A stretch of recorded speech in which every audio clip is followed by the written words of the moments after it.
I am the most noble and wealthiest woman in all of Great Liang. The Empress Dowager's personally bestowed Princess Ling Yu, the future crown princess. Yet on the eve of our wedding, the crown prince sought to annul our betrothal for the sake of a mere maid, Lin Rongwei. He believed I was granted my title solely because of him. Little did he know, only the prince I choose may become crown prince. Welcome to my channel. If you like this story, please click to subscribe. There are more wonderful stories waiting for you to listen to. Chapter 1. Seated beneath a pomegranate tree worth 10,000 gold pieces, I watched Meng Liangzhou, his expression unwavering. Your Highness truly intends to annul the betrothal? For that servant girl? He glared at me. I have stated she is a lady-in-waiting, literate and well-versed in etiquette. She is no mere servant. Oh. Seeing I remained silent, focused on eating pomegranates, Meng Liangzhou continued. I shall compensate you. Of course. We grew up together. Whatever you desire, I shall grant. Besides, you haven't lost out. You've gained the title of princess. With your Zhang family's wealth, countless men will seek your hand. You needn't worry. Oh. This time, I couldn't even be bothered to lift my eyelids. Enduring him this long was already proof of my patience. Meng Liangzhou was irritated by my attitude. I understand you're grieving, but treating me this way is discourteous. I looked up at him, smiling gently. Attendant, escort him out. I grew up cherished by the emperor, the envy of all noble ladies in the capital. Zhang Lanqin, the sole daughter of the Zhang family, the wealthiest in Great Liang. My father and the emperor chose my name together at my birth. The emperor favored Lan, meaning mist, evoking the carefree, unrestrained spirit of mountain breezes. This reflected his own yearning to live a life untethered, free from constraints and definitions. My father insisted on Xian, meaning wealth, for with riches, one fears nothing. This reflected my father's inner monologue. Money is the world's most precious and vital thing. Stalemated, they finally compromised, leaving me with a name both elegant and mundane. Truth be told, my father could argue with the emperor only because he had the capital to back it up. They met in youth, my father accompanying the emperor in studies and archery, their bond as close as brothers. After the previous emperor's passing, the current emperor was framed and nearly lost his life in the mountains. It was my father who risked everything to rescue him. Shortly after the emperor ascended the throne, unrest erupted at the borders. Yet the treasury was empty, and wealthy merchants shied away from contributing. My father shed his official robes and declared, "Wait. I'll go earn the money for you." Within just 2 years, the Zhang family's signboards hung everywhere throughout the capital. My father deposited every penny he earned into the treasury. The wealthy merchants had no choice but to follow suit. Once the treasury was replenished, the emperor could confidently dispatch troops to war, stabilizing the borders. Yet my father refused to return to court as an official. He made a lifelong promise to the emperor. I shall forever be your pillar of support. As long as the Zhang family endures, you need never worry about funds. Go forth and rule. With tears in his eyes, the emperor commissioned the construction of the Grand Canal, reinforced southern river embankments, and expanded northern waterways. The people praised him. The year I was born, my father was bestowed the title National Merchant. His influence and standing eclipsed all dukes, marquises, and princes. The emperor had many sons but no daughters, so he sent envoys to fetch me to the palace every other day. Watching me chase the imperial princes about, the emperor would laugh until his cheeks ached. That's right, our Lanner should be this free-spirited. No need to mimic those noble ladies' stifled manners. Incidentally, though they compromised on my name, the emperor called Meliner, while my father called me Xianer. Well, raised by 2 such stubborn individuals, I'd be unworthy of them if I weren't stubborn myself. From childhood, I adored following consort Da's son, Mang Liangzhou. He was the most handsome of all the princes, and I liked him from the very first moment I saw him. Father said I inherited this trait from him, being easily swayed by looks. That's why he married the capital's most beautiful woman, my mother, and fathered the capital's second most beautiful woman, me. Before I turned 10, Mang Liangzhou was always happy to play with me. When I climbed trees in the imperial garden, he'd stand below, watching me carefully. When I fished in the clear spring pond, he would stare at the bright sun beside me.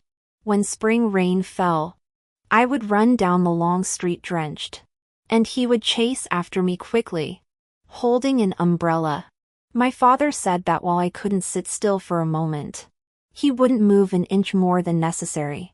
Most of the princes were well behaved, thanks to the teachings of their mothers and consorts. The empress had no sons, so the succession depended entirely on the emperor's preference. Thus, the consorts diligently nurtured their sons to master the 6 arts, embodying both virtue and talent. They cultivated a mature demeanor, believing stability was paramount. Mang Liangzhou, the eldest, mastered these lessons best among these little adult princes. But not all princes followed suit. Mang Liangqin, the second son of the imperial consort and second among the princes, lived freely. After a heavy winter snowfall, I dashed to the palace stage to make footprints in the snow and spotted Mang Liangqin jogging toward the same spot. A kindred spirit, both of us determined to leave the first footprints across the entire expanse. Our eyes met as we charged forward. I couldn't outrun him, but as he neared the stage, he got carried away and stumbled. I succeeded in leaving the first footprint, bouncing excitedly in the snow. He brushed the snow off his clothes as he stood up. Nice try, little girl. Next time it snows, this spot is mine. I rolled my eyes at him. You're only 2 years older than me, still a kid. Not like brother Liangzhou, who acts like a real adult. He snorted disdainfully. Him? Utterly boring. After that, every time it snowed, I'd stay overnight in the palace. Early the next morning, Mang Liangqin and I would compete for the first footprint. Though he talked big, he never managed to beat me. Each time, as I danced around triumphantly, he'd drop a threat: next time, I'll beat you. But the entire winter passed, and he never won a single time. So our rivalry evolved from snow stomping to fishing, tree climbing, horse racing, archery, and arrow tossing. Yet no matter the game, he never bested me. Every time Mang Liangqin and I returned, grimy and laughing, Mang Liangzhou would frown, go wash up. He had rules ingrained in his very bones: anyone connected to the imperial family must always display royal decorum. Mang Liangqin never cared about his elder brother's criticism. He said Mang Liangzhou lived like a lifeless dummy, devoid of any human warmth. Does he think acting so stiff and proper will make Father Emperor pass the throne to him? Father dislikes such rigidity. I knew Mang Liangqin was right. The emperor favored those unfettered by convention, just as he himself had done in youth, disguising himself to attend a folk carnival, winning first place in the archery contest, that crude bow and arrow still treasured in his study. Just as he cherished me, the one he held in high regard, as long as it didn't harm others or cross boundaries. The emperor found any expression of childlike nature endearing. Like Mang Liangqin, even after falling from a tree and bruising himself all over, the emperor still praised his courage, gifting him the crimson shadow steed coveted by all the princes. Mounted on that towering horse, Mang Liangqin circled the imperial city before riding to the Zhang residence gates, proudly flaunting his mount to me. Father gave me a fine steed. Next time we race, I'll beat you for sure. I shrugged indifferently. I'll go beg the emperor now. Before sunset, that horse will be mine. Mang Liangqin's eyes widened, his voice tinged with panic. You dare? I smiled at him. Instead of wasting time on that, why not read a few more books? I hear Brother Liangzhou's essays are now praised even by the grand scholar. Meng Liangchen was a sore loser. He snorted twice. Fine. Just you wait. After that, I didn't see Meng Liangchen for months. I heard he'd settled down and was studying diligently. The first snow of winter arrived again. I jogged to the theater stage and spotted Meng Liangchen from afar. Why didn't you step in the footprints? I saved them for you. I'm a real man, I'll let you win this once. He added. After we finish stepping on the snow, I'll take you to see a play I wrote. Hearing this, I was overjoyed. I hurriedly stomped twice in the snow, then tugged Meng Liangchen's sleeve and pulled him along. Hurry up! Let me see it! We huddled together, hands clasped around a hand warmer, inside the snowfall pavilion, watching Meng Liangchen's rewritten version of The Fairy and the Scholar. The final scene depicted their parting, the beauty returning to heaven while the scholar remained alone on earth. It made my tears flow freely. Meng Liangchen brought 2 flasks of wine. Have a drink. And you won't cry anymore. That was my first time drinking. I got so drunk I passed out. And the emperor chased Meng Liangchen all over the palace, beating him. But he said he didn't regret it. You can't hold your liquor like I can. Lose to me once, and you'll remember me forever. At my 10th birthday banquet, Meng Liangchen got beaten by the emperor for the second time. He claimed to have prepared the finest birthday gift for me. Climbing the tallest tree in the imperial retreat, he pointed toward the lotus pond beside us. I marveled that lotuses had already bloomed in spring, and the entire pond, viewed from above, formed the shape of a hairpin. As I stood in awe, Meng Liangchen produced a jade hairpin. I made it myself. Isn't it beautiful? It was identical to the lotus hairpin. Having been showered with affection since childhood, even the most luxurious gifts held little distinction for me. This was the first time I truly felt the weight of someone's heartfelt intention. Seeing my moved expression, Meng Liangchen began boasting proudly. I diverted water from the hot springs and tried countless times before finally coaxing these lotuses into bloom. What do you think? This birthday gift of mine outshines Meng Liangzhou's. Doesn't it? What had Meng Liangzhou given me? I strained to recall, perhaps a box of gold beads. Or maybe a gold necklace. The gifts were numerous, but all rather similar. So I could only nod. Your birthday gift is the best. Meng Liangchen beamed. There you go. Remember this, Meng Liangzhou can't hold a candle to me. As the banquet was about to begin, we prepared to climb down from the tree. Normally, with my agility, I could descend in a few swift moves. But today, dressed in formal attire, climbing up was easy, climbing down proved impossible. Halfway down, I accidentally missed a step and tumbled from the tree. Though I didn't break any bones, the imperial physician said my tendons and joints were injured, requiring 3 months of rest. This time, Meng Liangchen didn't try to dodge punishment. He took several solid lashes from the emperor. Does it hurt? Does it hurt? Meng Liangchen came to see me the next day, clutching his backside. We asked in unison. After the question, we both burst out laughing. Do you hate me so much that I've confined you indoors for the entire spring? With your temperament, how could you possibly stay put for 3 months? I chuckled. Even if I did hate you, what could I do about it? Meng Liangchen pulled out a book. Then I'll come apologize every day, entertaining you until the imperial physician allows you to go out. With that, he began reading me a storybook, sometimes adopting a high-pitched voice to play the role of a delicate young lady, other times putting on airs as a great general. From then on, Meng Liangchen visited me daily, telling stories, practicing his spear, or bringing all sorts of trendy trinkets. My convalescence grew much more cheerful. But Meng Liangzhou never once came. When I asked Meng Liangchen about it, he stammered. My elder brother has been busy with his studies lately.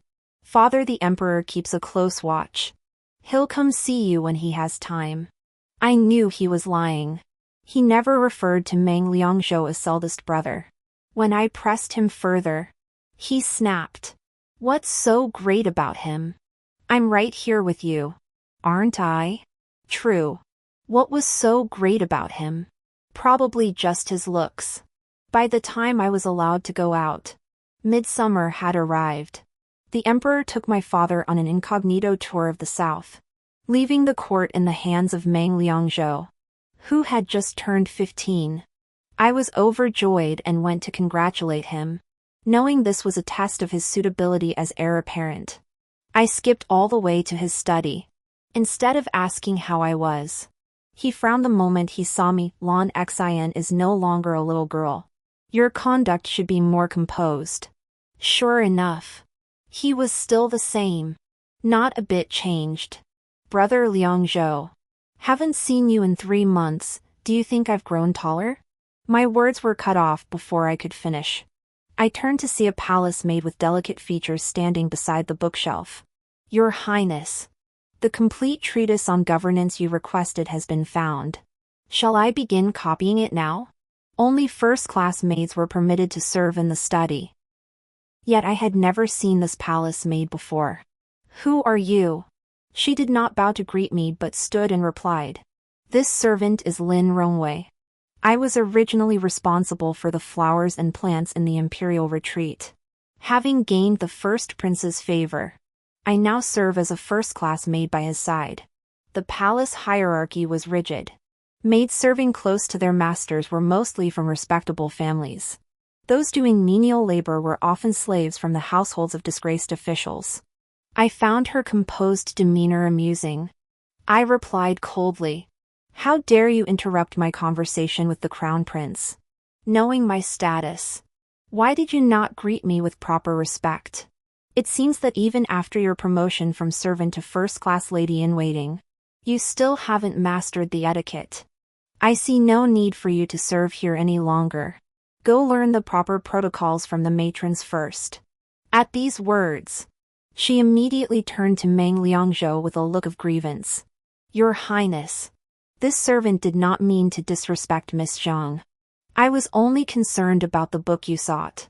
So having grown up in the palace, I'd seen such tactics countless times. Though I was questioning her, she deliberately directed her words at Meng Liangzhou to tug at his heartstrings.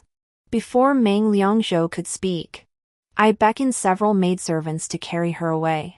Meng Liangzhou watched the scene unfold, his face cold as he fixed me with a glare. You've grown ever more willful. She's merely a maidservant. Merely a maidservant? Why then must you give me such a frosty reception? My retort silenced Meng Liangzhou. He avoided me for over a month. After that day, I kept wondering why I clung to Meng Liangzhou so desperately. Perhaps it was because I was the daughter of the Zhang family, the daughter destined to protect the Liang dynasty. My father often said that while there was no struggle to establish a legitimate heir now, there remained the debate over succession by seniority. His Majesty had ascended the throne amidst the flash of swords and spears, reaping the benefits of the struggle over establishing a legitimate heir versus succession by seniority. Those of higher status and a few years his senior had all perished in the fray. In these peaceful times, less strife within the imperial family is a blessing for the common people. My father fears that after his passing, the Zhang lineage will sever all ties with the royal house. No one will remain as devoted as he, willing to sacrifice everything for the emperor and for great Liang. Thus, from childhood, I understood my father's wish. He wanted me to marry the crown prince, binding the Zhang family forever to the imperial bloodline. Only then could the Zhang clan remain a perpetual treasury for the empire. As my father's daughter, I share his wish for great Liang's stability and peace. My imperial uncle dotes on me so dearly, I wish him a life free of worries. Still chasing Meng Liangqin around at 80. To my father and the emperor, all princes are alike. Beyond being qualified for the throne, the less contention they stir, the more they contribute to court stability. Thus, The prince I encountered most in my youth was the eldest, Meng Liangzhou. I could only cling to him, clamor for his attention. But as I grew older, I realized that though Meng Liangzhou was the most handsome man I'd ever seen, I seemed to prefer the carefree, unrestrained feeling I got when I was with Meng Liangchen. These days without my father, with no one to watch over me, I felt increasingly free. One day, while eating beef noodle soup at the lamp market, I spotted the imperial consort, also enjoying her freedom. She sat at the table next to mine, flanked by her two sons, Meng Liangchen and Meng Liangze. Lala, the imperial consort greeted me as if we hadn't seen each other in ages. I told you this morning to have Chinner pick you up. He refused. Even though it's rare for you to leave the palace. I sat across from her, my bowl of beef noodle soup in hand. It doesn't matter that he wouldn't come. We were meant to meet. I took the Empress Dowager and her two sons on a culinary tour of Lantern Street, meat wontons, vegetarian pot stickers, sugar cakes, shredded noodles, iced milk pudding. When we were too stuffed to walk, we sat on a painted boat, listening to music and taking in the scenery. The Empress Dowager pinched my chubby cheeks. Lala, why do I adore you so? How wonderful it would be if you were my daughter. After a moment of quiet thought, she added, "Ah, if not a daughter, then a daughter-in-law would do." Lala, do either of my sons catch your eye? Before I could answer, she continued, Chinner is too boisterous, always causing you harm. You surely dislike him. Zaire is only a little over 10 days older than you. But he's thoughtful, dependable, and very good at caring for others. Once His Majesty returns, I'll ask him to grant you a royal marriage. Meng Liangchen had remained silent until now. Suddenly, he spoke in a cool tone. Mother needn't trouble herself so. She favors that fake person, Meng Liangzhou. I heard he even got jealous over a maid in the eldest brother's study recently and punished her. No wonder he hasn't spoken to me these past days. So that's why you refused to fetch Lala. It turns out the jealous one is my son? The imperial consort covered her mouth and laughed. Meng Liangchen's face flushed instantly. He murmured, what business is it of mine how she and Meng Liangzhou are? Why would I be jealous? I'd never seen Meng Liangchen look like this before. I chuckled. How could it not concern you? If I marry brother Liangzhou someday, you'll have to call me imperial elder sister-in-law. Meng Liangchen shot me a glare. He might not want to marry you. I leaned closer to him, smiling. It doesn't matter. As long as I like it. That's enough. Meng Liangchen glanced at me before turning away. His voice soft. That would tire you out. He wouldn't let you skip and jump. He wouldn't like your laughter. He'd forbid you from treading snow in winter or getting drenched in summer. You'd have to live by his standards, it would be utterly dull. And he wouldn't go out of his way just to make you smile. As he spoke, Meng Liangchen lowered his head. I lifted a cup of tea and handed it to him. But many things the 10-year-old Zhang Lanqin could do, the 15-year-old Zhang Lanqin can no longer do. Truthfully, we both knew we couldn't stay this carefree forever. Take the imperial consort. For instance. She was straightforward and disdained scheming. The emperor knew she loved the hustle and bustle of everyday life. But what could he do? She held the golden scroll of an imperial consort and was the birth mother of 2 princes. She had to maintain decorum in public. Only when the emperor was absent could she occasionally venture out of the palace. The evening breeze that day was refreshing. When Meng Liangchen escorted me back to the mansion, he stood by the carriage with reddened eyes. He stared at me for a very, very long time, yet ultimately said nothing. After the emperor returned from his incognito inspection tour, Meng Liangchen volunteered to accompany General Zhao to guard the border. The emperor knew his son's temperament well and permitted him to serve at the frontier as a common soldier to gain experience. As for me, following my father's wishes, I met with Meng Liangzhou from time to time, though Lin Rongwei was always by his side. And though she grew ever closer to him, my heart remained utterly unmoved. In the blink of an eye, over 4 years passed.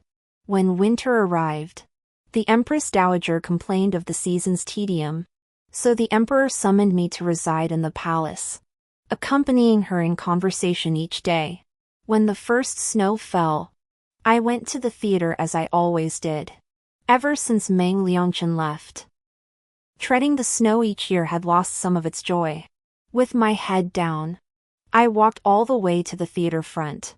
There, on the vast expanse of white snow, I saw a pair of footprints. "Little girl, you lost this time." A voice both unfamiliar and familiar sounded above me. I looked up and saw a youth sitting atop the theater roof, watching me amidst the swirling snow. It was Meng Liangchen. He leapt down, smiling as he approached me. Yet my nose stung, and a single tear slipped out. Over the years, he'd grown much taller, his posture straighter, though his skin wasn't as fair as before. But it's just one loss. No need to cry. I've lost so many times and never shed a tear. Hearing this, I couldn't help but laugh. I playfully punched him, and he chuckled. Your punch isn't as strong as it used to be. The Zhang Lanqin I remember threw punches that were fast, accurate, and deadly. I laughed and punched him harder. He nodded with satisfaction. That's more like it. That's the Zhang Lanqin I remember. This playful banter instantly transported me back 4 years. As if nothing had changed. But you said you wouldn't return until after the new year? Meng Liangchen beamed with pride. Well, I won a decisive victory this time. I've been promoted to the youngest deputy commander in the Border Defense Forces. General Zhao specially granted me permission to return to the capital early. Hearing this, my tears flowed uncontrollably. He had never revealed his true identity. In just 4 years, he'd risen from an ordinary soldier to deputy commander. How much hardship must he have endured? The once privileged prince, accustomed to having everything his way, now bore the marks of the harsh northwest winds etched into his features. Seeing my tears flow freely, Meng Liangchen gently wiped them away while soothing me. Want to see a show? The shadow puppets from the frontier, you've never seen anything like them in the capital. We huddled together in Snowfall Pavilion, watching the performance as we once did. Seeing how engrossed I was, Meng Liangchen beamed with satisfaction. I specially brought a shadow puppeteer back from the frontier. I knew you'd love it. Holding my hand warmer, I nodded repeatedly. I love it. I love it so much. What else did you bring for me? Meng Liangchen opened a small box. These are jadeite earrings, a pair to match the hairpin I gave you before. This is a gold-threaded hairpin. This is a white jade bracelet. And this jade chrysanthemum hair ornament, it took me a full year to craft. But thankfully I finished it before returning to the capital. After displaying each piece, Meng Liangchen fetched a mirror, removed my existing hair ornaments, and carefully pinned the gold-threaded hairpin and jade chrysanthemum ornament into my hair. Little one, these are all the birthday gifts I owe you from these past 4 years. Meng Liangchen had been away from the capital for 4 years. Now that he had finally returned, the imperial consort clung to him, refusing to let go. She insisted he stay through the New Year celebrations before departing, but her tears held no sway over him. Next year, for my coming-of-age ceremony, I want to see Brother Liangchen. I hesitated for a long time before finally speaking. Meng Liangchen glanced at me, leaned closer, and smiled. You called me Brother Liangchen? I nodded. Very well. Your coming-of-age ceremony would be utterly dull if only a phony like Meng Liangzhou attended. I shall stay and help make it lively. That winter, Meng Liangchen found something to occupy himself, organizing my coming-of-age ceremony. The imperial consort pulled me close, grinning from ear to ear. For a coming-of-age ceremony, His Majesty must grant a royal marriage decree. Otherwise, no one will ever be able to tame Chinner. A royal marriage decree. For the first time, I felt the urge to defy my father's wishes. I invited Meng Liangchen to Shuelua Pavilion to listen to music, preparing candied chestnuts and iced hawthorn, and brewing a pot of honey date tea. Meng Liangchen sat by the mat, wrapping a deerskin blanket around me. It's cold here. Yet you always choose this spot. Meng Liangchen only knew I'd loved coming to Shuelua Pavilion in winter to listen to music and watch plays since childhood. But he never understood why. When I was little, Father made me deliver mung bean cakes to Meng Liangzhou. He found me bothersome and wouldn't even open his study door. I cried on the long street. And you brought me here, saying listening to some tunes would cheer me up. That was the first time I saw you, I said, nibbling on a frozen hawthorn berry. A flush instantly spread across Meng Liangchen's face. You like Snowfall Pavilion because of me? I handed him a peeled chestnut. I didn't know back then. I just thought Zueluoxuan was fun. But honestly, it's not fun at all. The winter drafts make you bundle up in thick blankets, huddle around the stove with a hand warmer, and drink hot tea just to feel comfortable. Only now do I understand. It's fun because every time I come here, I'm with you. That's why it feels warm. Meng Liangchen sat beside the stove, his face glowing crimson in the firelight. Brother Liangchen, next year I'll come of age. Will you give me a grand gift? Meng Liangchen nodded. Whatever you desire, I'll give it to you. I want you to ask His Imperial Majesty to grant you a title. I want you to marry me as your principal consort. Are you willing? But I'll say this up front, if you marry me, you must spend your entire life loving only me. My man, Zhang Lanxin's man, must never fall for another woman. Whether she's a princess of gold and jade or the top courtesan in a brothel, you must only gaze upon me. I've known Meng Liangchen for over a decade, and he's always been willful and unrestrained. Today was the first time I'd seen him so flustered, so utterly at a loss, his face crimson, his mouth agape yet speechless. After a long moment, he suddenly stepped before me, crouching beside the soft couch. Lanner, I will ensure your coming-of-age ceremony is resplendent beyond compare. I will make you the freest, most carefree, and happiest woman under heaven. That night, I didn't stay in the palace. I returned home immediately. My father sat silently for a long time in the armchair the emperor had gifted him before speaking slowly. Xinr. You must understand, whichever prince you marry, that prince will become the crown prince, the future emperor. I clutched my sleeve and nodded. I understand, father. My father sighed. Back then, His Majesty's brothers fought each other to the death. The emperor, who had once lived like a free-spirited hermit, was forced onto the throne. Once seated, he had to rule. He had no choice but to be a good emperor, confining himself within the palace walls for his entire life. The emperor had no legitimate heir, so all the princes were raised to strive fiercely to become crown prince, except Liangchen. Accustomed to freedom, he dared to dream and act. Among all the princes, he most resembled His Majesty. I understood. Because Liangchen resembled the emperor's uncle. In him, the emperor could see his younger self. That was precisely why he was most reluctant to name Meng Liangchen as crown prince. He didn't want him to end up like himself, trapped within the palace walls. We brought you closer to Liangzhou to lessen the strife between brothers. Naming the eldest son heir would reduce court disputes. But since you refuse, your father won't force you. Still, you must make it clear to Liangchen, as the sole daughter of the Zhang family, you bear more than just the Zhang name. If he's willing to stay in the palace for you, I'll petition His Majesty for a royal marriage decree. That night, I tossed and turned, my father's words echoing endlessly in my mind.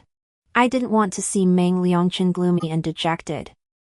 Nor did I want to see him forcing himself to carry the weight of the crown prince's dignity and adhere to its rigid rules just to become heir. The Meng Liangchen I loved was the one who lived by his heart, defying convention. If being with me meant he had to become the fake person despised, I couldn't bear it. A few days later, Meng Liangchen came to find me first. He rode up on his horse, Red Shadow, saying he'd take me winter fishing in the countryside. Back at the border, even when the lake froze over, there were still living fish beneath the ice. We'd chisel holes to fish and keep them for fun. Meng Liangchen spoke as he chiseled through the ice. I stood nearby, leading Qiaying, feeling a bit uneasy. I sensed he had something to tell me. They are winter fish, lazy, conformist, chasing bait blindly. But I am a summer fish. I take the hook because I recognize it. Meng Liangchen finished chiseling the ice hole, set up the fishing rod, and gently guided me onto the ice. Lana, your father went to see the emperor yesterday. They spoke at length. I heard it all outside the study. I, Meng Liangchen, have chosen you, Zhang Lanqin. Even if that hook shines brightly, I'd gladly be caught by it. Gladly remain in the palace for a lifetime. He took my hand and added softly. Besides, being with you doesn't make me a caged beast. That water tank may be small, but with you there, it's a vast lake to me. I never imagined Meng Liangchen would ever say such words. As he spoke, the rod jerked, a fish had taken the bait. I clasped Meng Liangchen's hand tightly. Let's go see father. This fish doesn't have to stay in a water tank. By the time Meng Liangchen and I returned to the estate, my father had been summoned to the palace. When we rushed there, the emperor was conversing with my father in his study, flanked by Meng Liangzhou and Meng Liangze, their expressions grave. Xin. As a daughter of the Zhang family, the survival of our nation and family far outweighs personal affection. Do you understand? My father spoke first upon seeing Meng Liangchen and me enter together. What has happened? Meng Liangchen asked. My father sighed and said softly. The surrounding vassal states have unexpectedly united to launch a surprise attack on our Great Liang. Now, Great Liang faces enemies both north and south. Urgent reports from the border indicate we've already lost 3 cities. Then I shall return to the northern frontier immediately to lead the troops. My status as a prince will surely inspire the soldiers. Meng Liangchen proposed. My uncle nodded. You must go.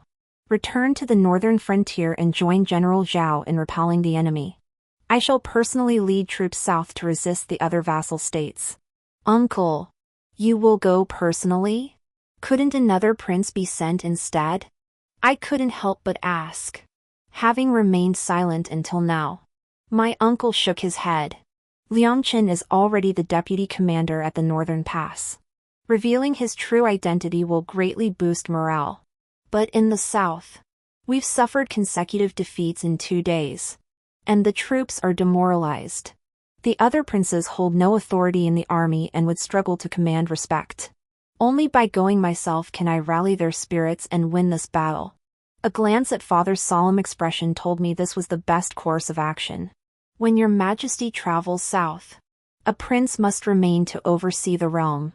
Liangzhou is the eldest son and has previously served as regent, earning high praise from the court officials.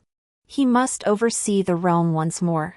Father continued in agreement with my uncle. This journey may hold unforeseen dangers. The nation cannot exist a single day without its sovereign. After speaking, father glanced at me. Meng Liangchen and Meng Liangzhou both turned their gaze toward me. I understood completely. The nation cannot be without a ruler for a single day. To prevent the princes from scrambling for the throne should the emperor meet with misfortune, a crown prince must be designated before the journey south. Meng Liangzhou is the eldest son, and he alone can remain in the capital to oversee the realm during this journey. Should anything happen to His Majesty, only he can smoothly take charge of the court. Xin. The crown prince needs the Zhang family's support to win the respect of the court officials and minimize casualties in the succession struggle. Father spoke softly. I stiffly turned to face Meng Liangchen. His eyes were bloodshot. His lips tightly pressed together as he remained silent. I closed my eyes. Yet tears still streamed down my face. My heart ached so intensely it felt suffocating. Yet I was powerless. This was me, the only choice the Zhang family had at present. There was no other way. I was granted the title of Princess Lingyu and betrothed to Crown Prince Meng Liangzhou, with the wedding to be held after my 16th birthday. The emperor led troops southward, and my father, uneasy, accompanied him. Meng Liangchen marched north with his forces. Watching him from the city ramparts, clad in armor and radiating confidence, my heart wept rivers. Each day, I prayed to the Buddha and copied sutras, beseeching their safety. After being named crown prince, Meng Liangzhou slept but 2 hours each night, governing amidst mountains of memorials. I never once visited him. I once thought marriage to anyone would be the same. But now I understand, when someone occupies your heart, all others become mere plants and trees. Yet though I was reluctant and he was unenthusiastic, one person cared more than either of us, Meng Liangzhou's birth mother. Consort De. Consort De had once been a palace maid. Her beauty earned her favor with the late emperor, who bestowed her upon the then prince as a concubine. After bearing his eldest son, she was elevated to principal consort. When the emperor ascended the throne, Meng Liangzhou became the crown prince, and she naturally assumed the title of consort De, her status in the palace second only to the empress and the imperial consort. Unlike the consort noble, who had grown up in luxury, Consort De cared little for her son's thoughts. In her eyes, only power and status mattered. While playing chess in the consort noble's palace, I was invited by Consort De to sit for a while. She treated me to pre-rain Longjing tea and plum blossom pastries. Your Zhang family has everything, you're surely accustomed to the finest. But these plum blossom pastries are quite labor-intensive. They require picking the first blooms of the palace pink plum after the snow melts, grinding them, then steaming them. An entire tree yields only a single bowl of essence, and that bowl makes just the small plate of pastries. Lana, you must try some. I took a bite of the plum blossom pastry. Its subtle fragrance of plum blossoms prompted a strained smile. Thank you for your kindness, Your Highness. It's delicious. But my heart felt heavy. The tea the imperial consort had just drunk was merely ordinary white tea. Her smile seemed forced. Chinner and His Majesty have been fighting at the frontier for 10 days now. Yet they haven't gained the upper hand. It seems this battle will drag on. Winter consumes vast amounts of provisions and clothing. Only by economizing within the palace can our soldiers be fed and clothed properly. But Your Highness, I couldn't help adding, this entire plum tree is worth 1,000 taels of silver. It's gone after just one meal. Consort De, however, laughed. Lana, you are the sole daughter of the Zhang family. A mere 1,000 taels of silver is nothing. When you become crown princess and eventually empress, even a dish of fruit worth 10,000 taels of gold will be within your means. She thought money could win my favor. Yet she failed to understand the emperor's hardships in winter battles or feel compassion for the soldiers fighting in bloodshed. She only sought to curry favor with me, ensuring her son's smooth ascent to the throne. Alas, I, Zhang Lanxin, have never been one to play by the rules. This dream, I can let her indulge in it a little longer. As the year drew to a close, the palace lacked its usual festive bustle. The war had raged for over a month, barely holding the existing cities while those lost remained unrecovered. Meng Liangzhou had grown noticeably gaunt. The empress and imperial consort busied themselves daily cutting palace expenses to fund the front lines, while only Consort De maintained her airs as the crown prince's birth mother. Your Highness, Princess, there's no need for such anxiety. It's only natural that winter borders are easier to defend than attack. Come spring, We'll simply await His Majesty's triumphant return. Consort murmured, sipping her tea. The Empress shot her a withering glance. General Zhao and Qin'er hold the northern pass. They are skilled warriors, there's no cause for worry. But the southern frontier is bitterly cold in winter and damp in spring. The enemy fights with elephants. And our horses are already frightened before the battle even begins. His Majesty worries constantly. Yet you think it's merely a matter of waiting a few more days? The consort now deeply resented the Empress. Hearing this, she turned her head away. Furthermore, the longer this war drags on, the more provisions and weapons are needed. And all of that costs money. Perhaps you should pause your indulgence in that pre-rain Longjing tea. Hearing this, consort turned her head and retorted. Your Majesty, the Empress is jealous that my Zoer has become crown prince. Using the pretext of reduction to skimp on me alone. Your Majesty need not be envious, sooner or later. You too shall be the Empress Dowager. I lifted my teacup, took a sip, and smiled. Consort speaks wisely. Regardless of who becomes crown prince, Her Majesty the Empress will always be the Empress Dowager. Why envy? Consort immediately turned to me with a smile. Our Lanner is ever so witty. The crown prince is already chosen, how could he be changed on a whim? Besides, you and Zhou'er are deeply devoted to each other. There's no one more suited than you two. The noble consort gave me a meaningful glance. I excused myself on the pretext of having business to attend to, and she followed close behind. Qin'er wrote to me, she said, clutching my hand as tears welled up.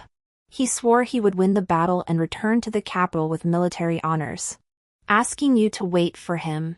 My nose stung, and I nodded. I knew he would come back. The new year had barely passed when urgent dispatches arrived from the frontier. The grain supplies were running low.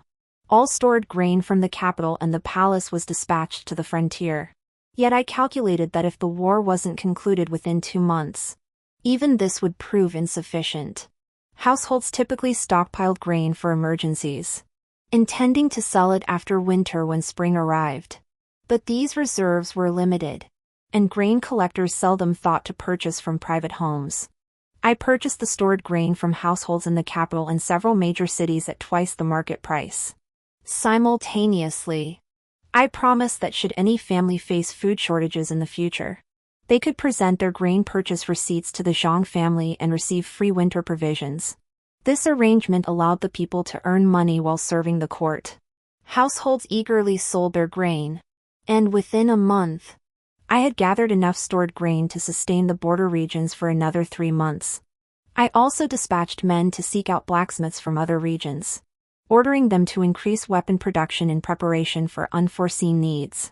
Sure enough, come spring, reports arrived from the frontier demanding more weapons and provisions. While Meng Liangzhou paced anxiously, I had already sent men to deliver the weapons and grain to the border. Without Lanner, procuring these provisions would have taken much longer. The imperial consort said, her eyes brimming with tears as she looked at me. The Empress also wore an approving expression. Consort smiled and remarked, as the future crown princess, it's only natural Lanner would consider Zhou'er's needs. I offered a faint smile. Father often taught me that the Zhang family's loyalty lies forever with the court. This is simply what a daughter of the Zhang family ought to do. Don't go pinning all the gold on your son. Consort gave an awkward chuckle and said no more. My eagerness to help wasn't for Meng Liangzhou's political achievements, but for the soldiers who fought alongside Liangqin and His Majesty to protect the nation. 10 days before my coming-of-age ceremony, the Empress summoned me to the palace. Though the border conflicts are dire now, the Empress said, holding my hand, His Majesty repeatedly emphasized before heading south that he wished to hold a grand coming-of-age ceremony for you. I no longer harbored the hopes I did in early winter, when I longed for Father to publicly announce my marriage to Liangqin at the ceremony. Thank you for your kindness, Your Majesty. But I wish to celebrate my coming of age with only close family and friends. With Father and the imperial uncle both at the frontier, Please forgive Lana for lacking the heart for such festivities. The ceremony was held in the palace, and the consorts sent many gifts. Consort De held up the gold necklace sent by Meng Liangzhou. This gold necklace Zhou'er sent suits Lana most beautifully. I smiled. Indeed. The crown prince gives me a gold necklace every year. To match them, I've made several new gowns.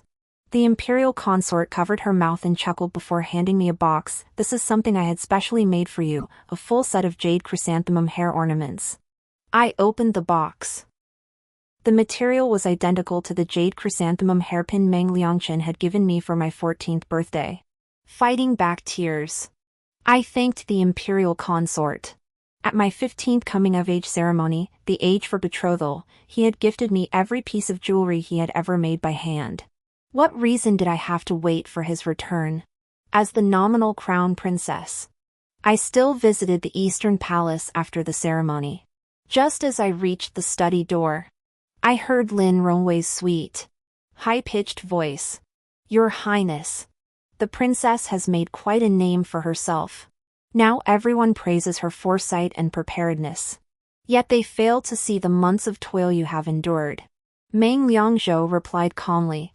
I act for the sake of the nation and its people, not for others' approval. With time, they will see. Lin Rongwei pressed on. Your Highness promised to protect me in the future. But I've heard that before the Empress. The princess has repeatedly cut off Consort De's words, refusing to spare her any face, relying on her exalted status.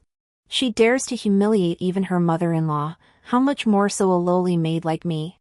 Her voice broke into a few sniffles. Meng Liangzhou's tone softened immediately. Rest assured, I will protect you.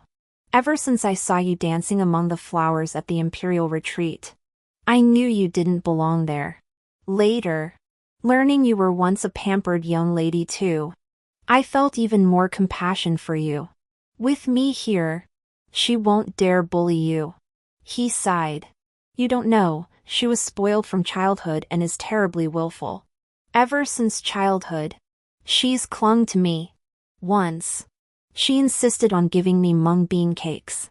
When I refused, she burst into tears. The next day, Father Emperor punished me.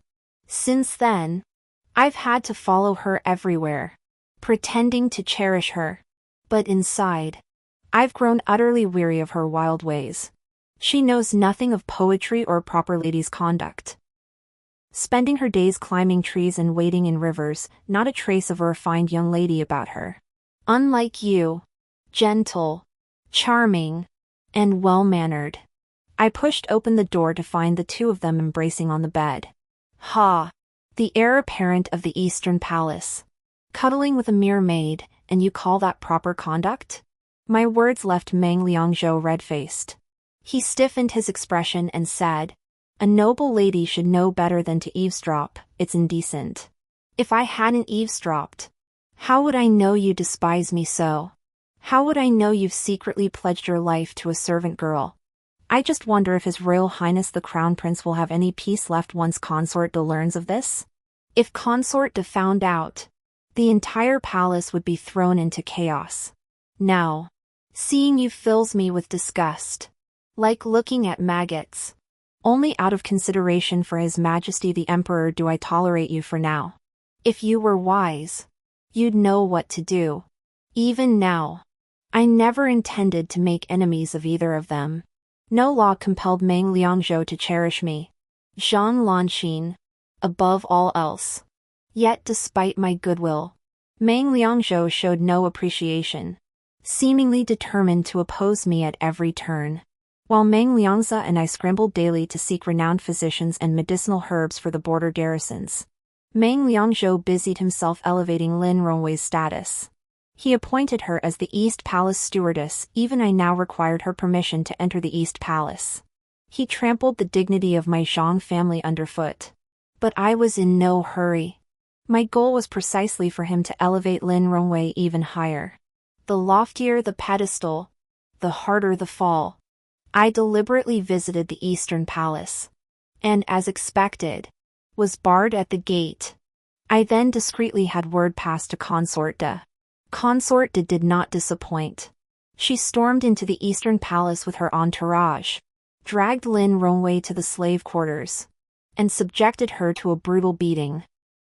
Meng Liangzhou, who had been strictly disciplined and held in high esteem by Consort De since childhood, was heartbroken upon seeing his beloved woman so humiliated by his mother.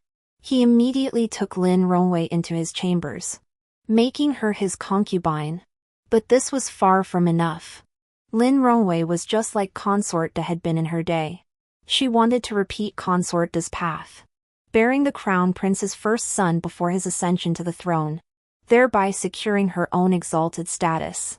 Meng Liangzhou had long resented the dowager consort's harsh discipline. His restraint and composure were habits forced upon him to become heir apparent. The dowager consort, who rose from a maid to consort, yet forbade her own son from associating with maids, how laughable. With these three together, I need only light a spark for the fire to ignite. I feigned humility, escorting Lin Rongwei to the imperial consort's palace for tea as the crown prince's bedmate. She'll gain official rank sooner or later. We're sisters now, and I've brought her today for your highness to see. The imperial consort smiled. She's certainly lovely, a beauty in the making. Upon closer look, she seems to rival Consort De in her prime. Then she'll surely attain the same esteemed status as Consort De does now. I chimed in. But Consort De was at least a concubine back then. The imperial consort sighed. Miss Lin holds no official rank yet. At best, she might become a consort. Mentioning the past she dreaded most turned Consort De's face grim. Flattered by the prospect of future honor, Lin Rongwei's face glowed with delight. The only thing these two women shared was their foolishness. Both firmly believed that Meng Liangzhou would inevitably ascend the throne. Thus, the noble consort would never tolerate Lin Rongwei in the Eastern Palace. As long as she remained there, she would serve as a constant reminder of the noble consort's own humiliating origins. And Lin Rongwei, after hearing the imperial consort's words, would certainly not leave Meng Liangzhou's side. The curtain had risen on this play. All I needed to do was watch quietly. Consort De, her virtue unworthy of her rank. Meng Liangzhou, as the crown prince. He was the one unworthy of his position. Lin Rongwei, the daughter of a disgraced minister, spared punishment to serve as a maid in the imperial retreat. This was already imperial grace. Yet she showed no remorse, concealed her identity, and schemed to climb her way to the prince. The day I heard Meng Liangzhou say Lin Rongwei was once a pampered young lady, I sensed something was amiss. A maid tending flowers and plants in the imperial retreat holds no official rank whatsoever. Yet she was once a pampered young lady. She could only be from the family of a convicted minister. After sending men to investigate, I learned Lin Rongwei's father was the corrupt official confiscated a decade ago.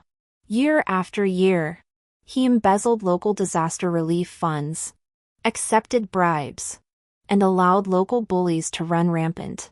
The people suffered terribly, their lives unbearably harsh. No one could even escape his jurisdiction. Those who dared to go to the capital to petition were captured and beaten to death on the spot. Had my father not disguised himself to investigate that year, the local populace would have endured untold suffering for who knows how long. Since then, my father and the emperor have made incognito visits every year or two to understand the people's plight. Lin Rongwei's father was beheaded, and his entire family exiled. I'd only heard that one daughter died during the exile journey. Little did I know she'd bribed the officials to be sent to the imperial retreat as a maid. It seems Lin Rongwei will inevitably find a way to seduce Meng Liangzhou.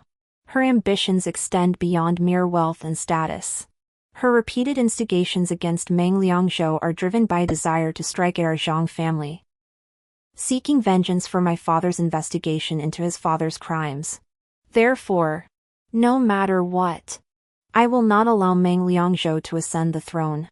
I deliberately leaked a secret prescription, claiming it was the formula that enabled the imperial consort to bear two sons. Sure enough, Lin Rongwei obtained this formula and spent her days studying how to conceive. In truth, It was a false pregnancy formula. For the first 3 months, it would delay menstruation while producing signs and symptoms of pregnancy. Even the imperial physicians couldn't detect the deception. After 3 months, menstruation would resume normally. Meanwhile, my father's letter reported that the southern pass was proving difficult to breach. He needed armor for the horses, enhanced weapons, and methods for soldiers to leap onto enemy elephants' backs during combat. The state treasury's silver reserves were likely insufficient, and the Zhang family had already spent heavily on weaponry, provisions, and medicinal herbs. I filled out numerous vouchers and sent them to major merchants, promising that those who donated silver now would be granted free use of the Zhang family's merchant ships and escort services after the war. Furthermore, should they ever need assistance in the future, the Zhang family would spare no effort to help.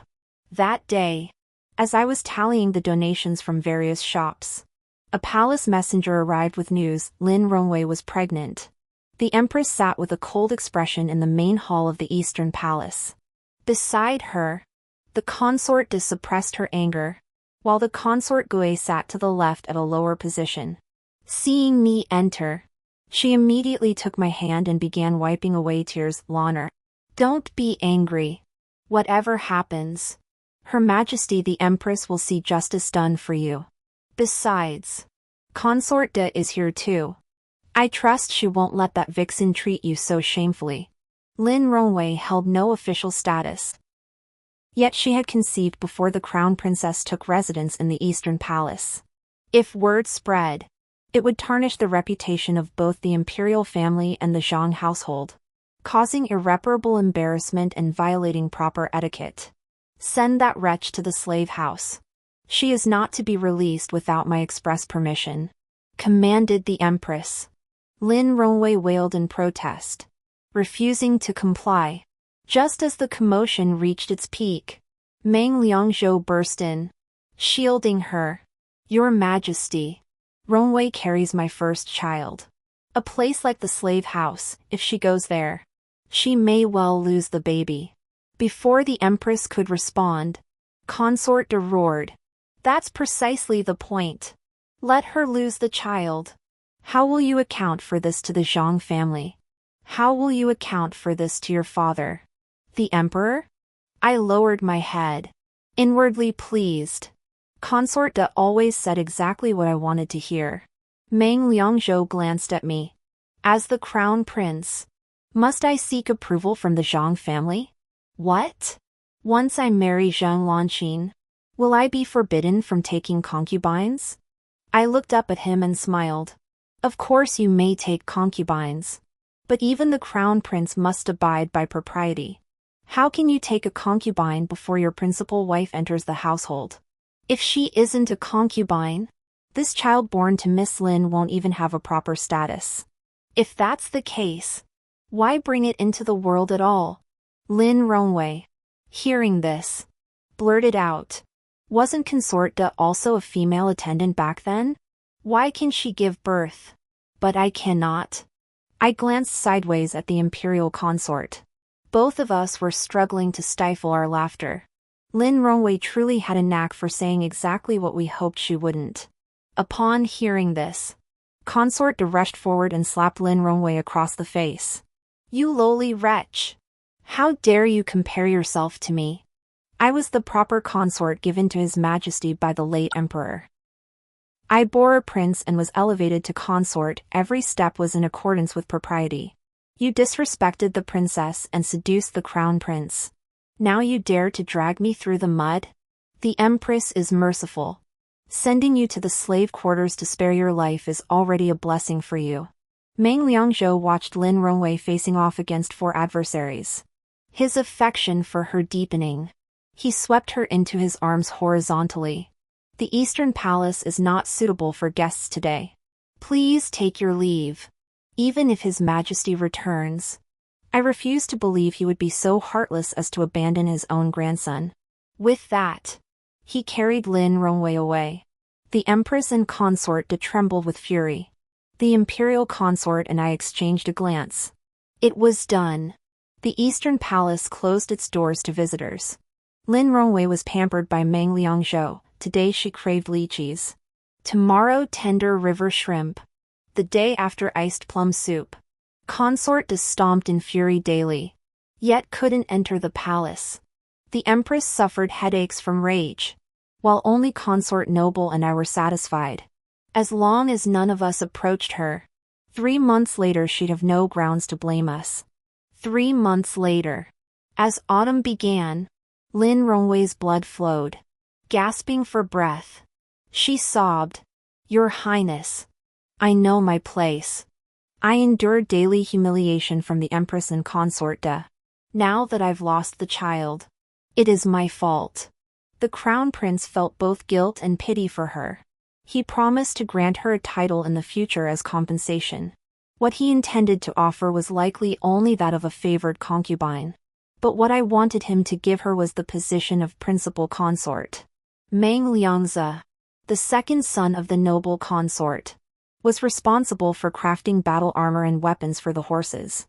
At my suggestion, he also invited a local physician from the southern pass to prepare pills for the soldiers to dispel dampness. By summer, the soldiers, unaccustomed to the southern humidity, grew listless day by day, utterly drained of fighting spirit.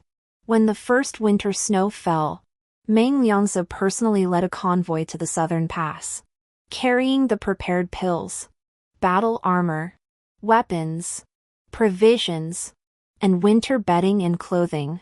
Seated before the stage, my thoughts drifted to Meng Liangchen. To avoid suspicion, he corresponded with the imperial consort throughout the year, who then relayed his messages to me verbally. I lingered before the stage for a long while, absent-mindedly leaving 2 footprints in the snow before heading to Snowfall Pavilion. In Shuelua Pavilion lay a well-thumbed book. I picked it up and flipped through a couple of pages. One passage spoke of the green chrysanthemum, describing how it grew in remote, sparsely populated places. Ancient people exchanged green chrysanthemums as tokens of unwavering, silent devotion. I touched the green chrysanthemum hairpin adorning my head, tears streaming down my face. So from the very beginning, he had already decided to guard me forever. On my 16th birthday, triumphant news arrived from the northern pass, a decisive victory. Meng Liangchen would march directly to the southern pass to join the battle.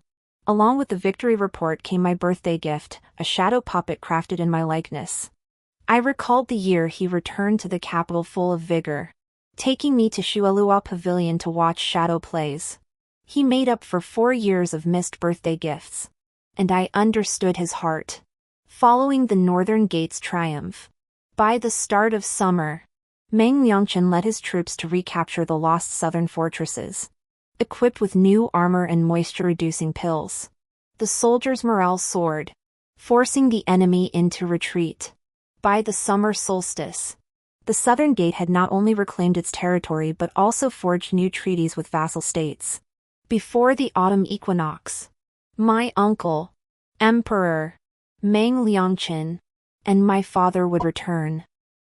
I made myself a new outfit, adorned with the jewelry he had given me, and hurried to the city ramparts to wait for him. The main army was expected at noon, but before the hour of Qin, I spotted a fiery red horse galloping from the distance. Kicking up a cloud of dust, it was Red Shadow.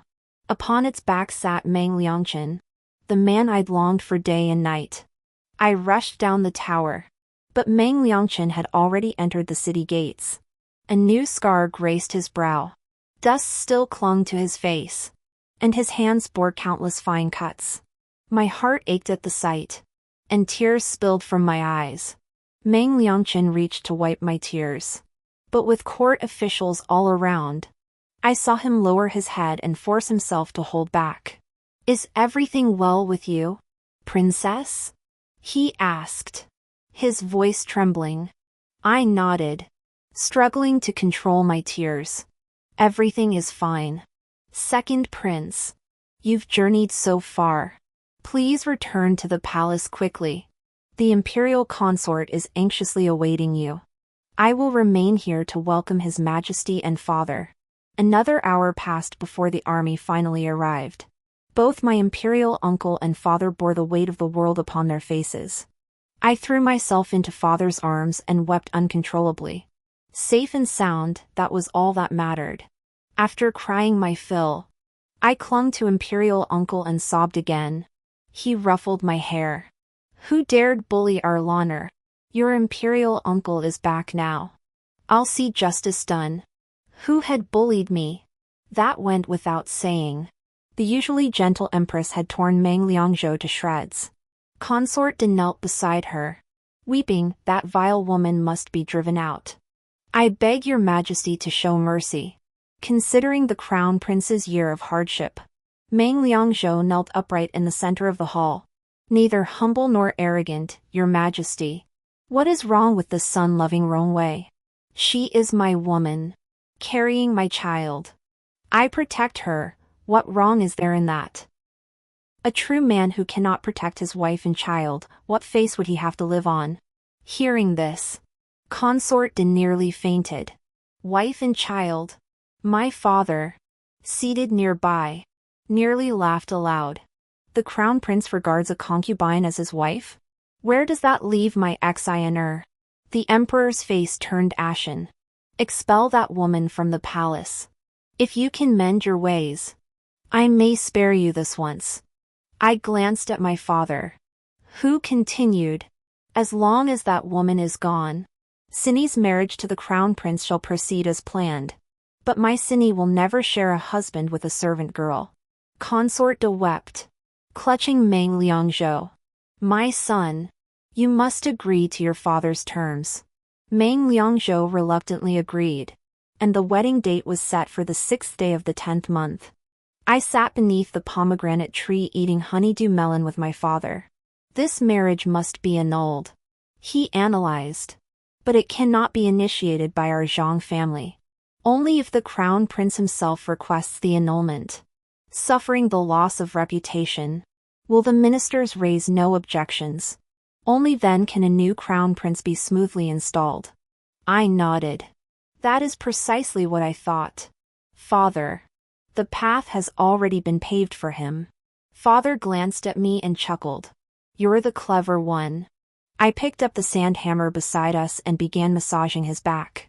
If Meng Liangzhou were a competent heir apparent, one who cared for the people, showed concern for the soldiers, and managed provisions, weapons, and medical supplies properly, would father still need to persuade his majesty to appoint another crown prince? Would I truly have to marry him? My father shook his head.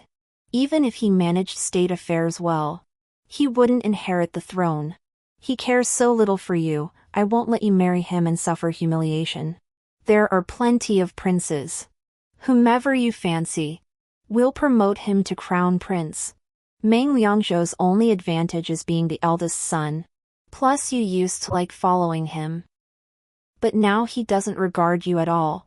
Treating you so cruelly, how could I bear it? He took my hand. Xiner. I was wrong. I only thought of court stability before. Sending you to Meng Liangzhou without asking your wishes.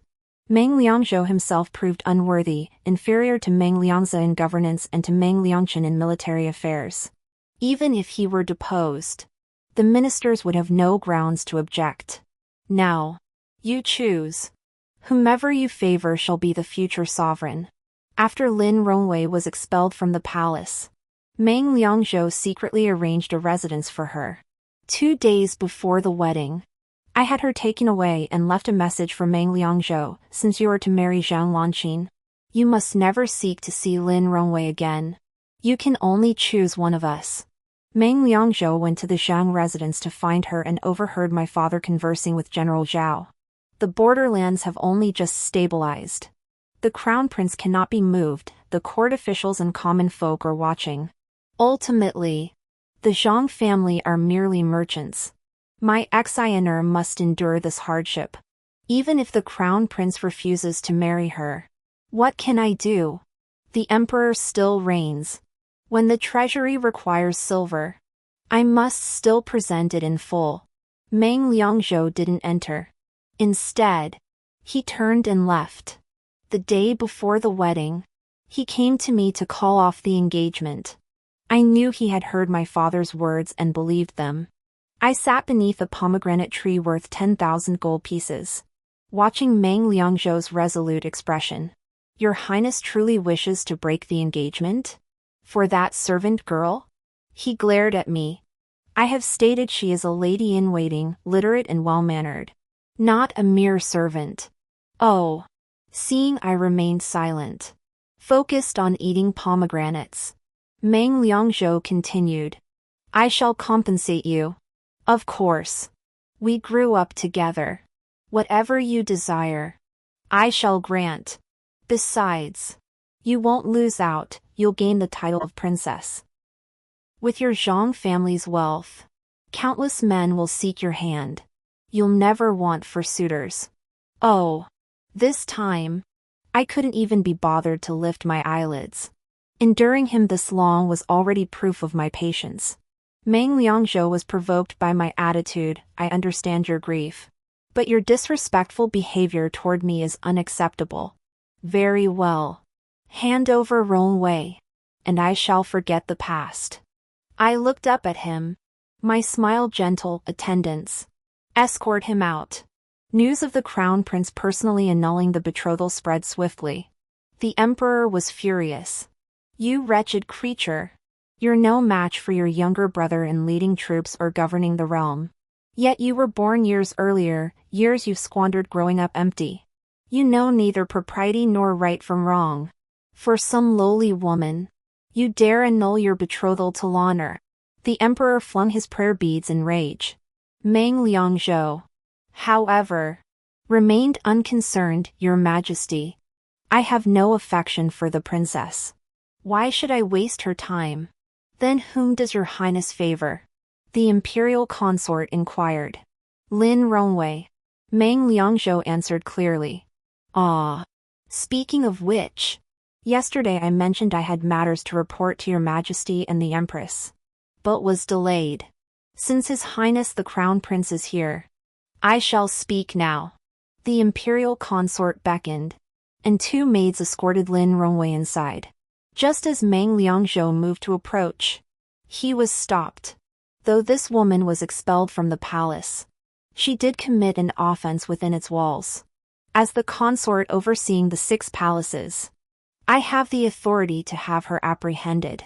When she suffered a miscarriage, I found it suspicious. She was well-nourished and well cared for. How could she miscarry?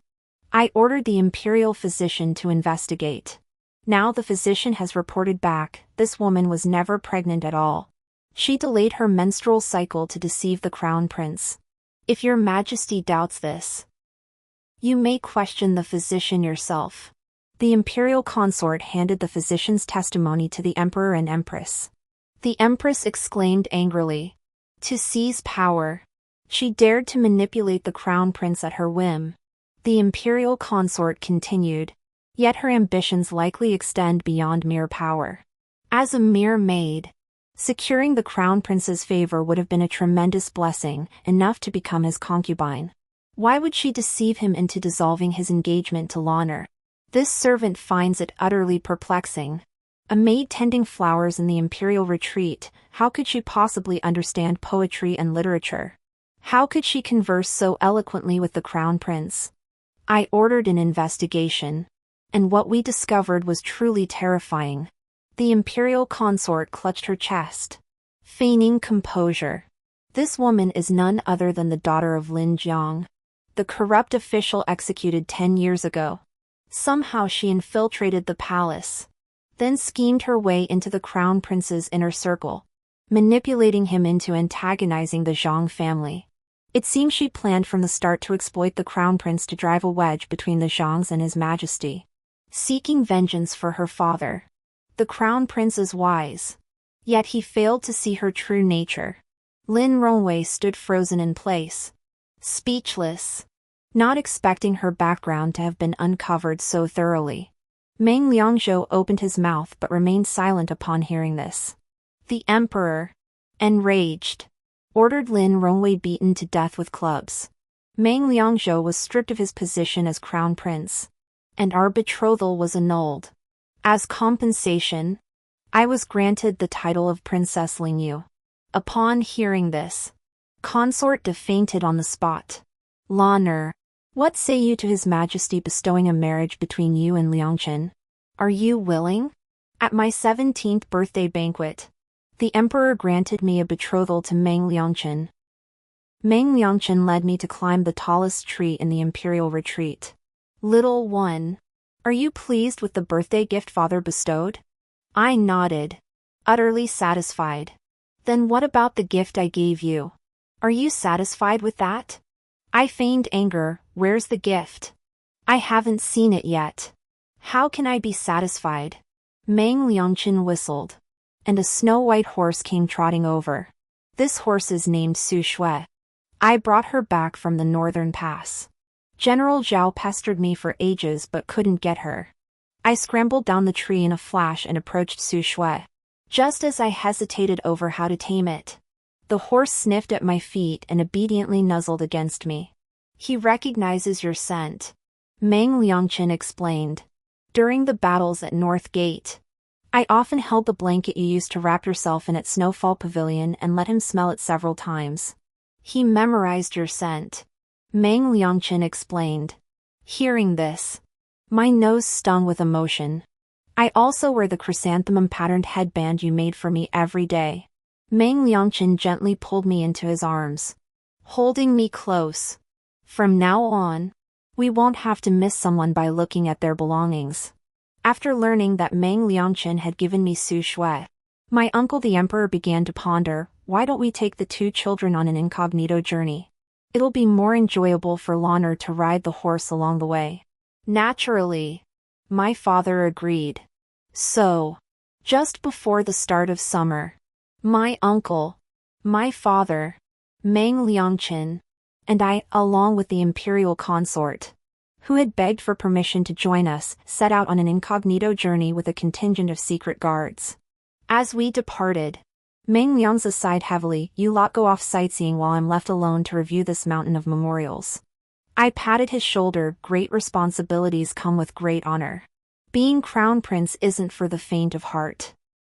Mang Liangchen chimed in beside us. You've already promised Father Emperor and Uncle Zhang, no backing out now. Fulfill your duties as regent. Shine your light and warmth upon the people from the position you cherish. The imperial consort patted Mang Liangza's other shoulder. Don't worry too much about your mother. This is a rare outing for me. It might last a couple of months. Or perhaps a year or two. Take good care of yourself. When I return, I'll bring you a beautiful southern maiden to enrich your eastern palace. Mang Liangza smiled with perfect propriety. If you don't leave now, I'll insist on accompanying you. Hearing this, the imperial uncle hurriedly helped the imperial consort into the carriage. Mang Liangchen's cry of drive nearly cracked.